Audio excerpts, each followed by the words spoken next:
Le 10 janvier 98, il y a presque 3 ans, Elie Baup dirigeait son premier match comme entraîneur de Bordeaux et c'était face à Bastia, victoire 2-0.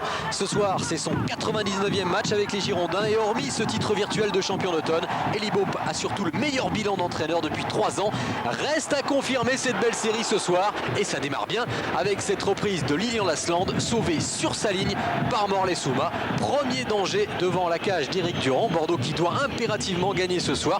Et Bastia, qui est venu avec une ambition plus modeste, partager les points et récolter donc un petit match nul ici au Parc Lescure. Bordeaux qui va se créer les meilleures occasions de ce début de match avec ce coup franc et ce ballon qui arrive dans les pieds de Patles. Patles qui glisse à Smertin. Smertin qui embarque son adversaire qui frappe. C'est cadré mais sans danger toujours pour le gardien bastiais. On reproche souvent à Smertin de ne pas tenter sa chance. Et bien là, il a suivi son intuition et a réussi à frapper.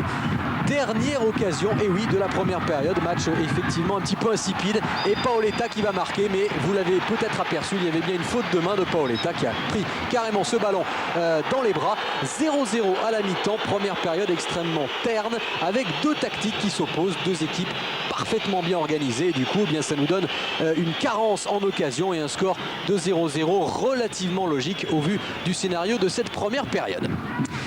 Elie Baup se demande quelle solution adopter pour perturber cette organisation bastiaise, peut-être sur cette longue transversale à destination de Lilian Lasland. Ballon maintenant pour Paoletta. Paoletta qui frappe et ça passe à côté. Éric Durand qui avait parfaitement apprécié la trajectoire du ballon. Durand qui s'était un petit peu blessé en première période, mais il peut tenir sa place et ce sera fait jusqu'au coup de sifflet final.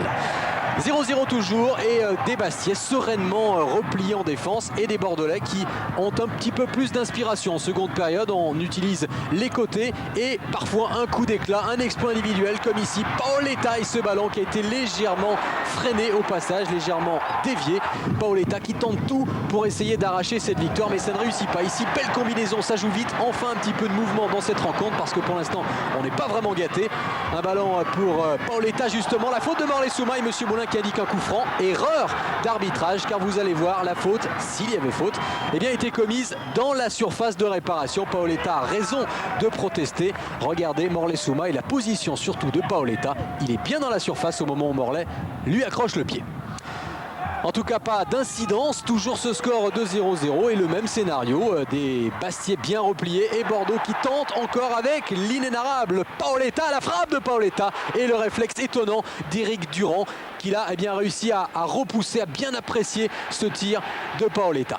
Bastia qui tient son coup pour l'instant, Bastia qui dans toute l'histoire n'a gagné qu'une seule fois au Parc Lescure, qui a réussi seulement 4 matchs nuls, autant dire que Bordeaux très souvent gagne son duel face à Bastia.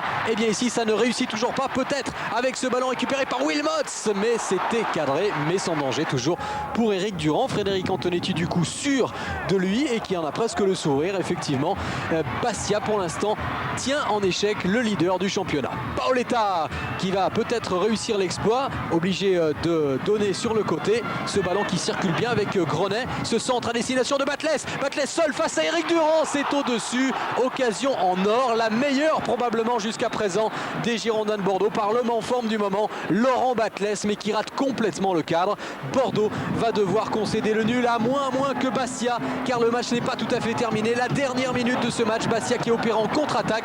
Celle-ci va dans les pieds de Piocel, le centre de Piocel, la sortie difficile de Ramé et la reprise d'André. Et on réclame une main, un penalty. Effectivement, il y avait bien penalty, vous allez le voir, Legwinski qui touche ce ballon de la main. Eh bien, écoutez justement la réaction du principal intéressé. Je comprends qu'ils le reprochent, je le prends avec les deux mains. Mais bon, on a eu un arbitrage en première mi-temps qui était complètement en leur faveur. Et ils ont eu aussi quelques mains, on a eu un but de refusé sur une main volontaire, normalement on ne les siffle pas. Et ce résultat de 0-0 est tout à fait logique. La colère d'Antonetti tout de même, reste que Bordeaux présente un bilan très moyen à domicile, 3 victoires en 9 matchs. Mais ça suffit pour rester leader provisoirement.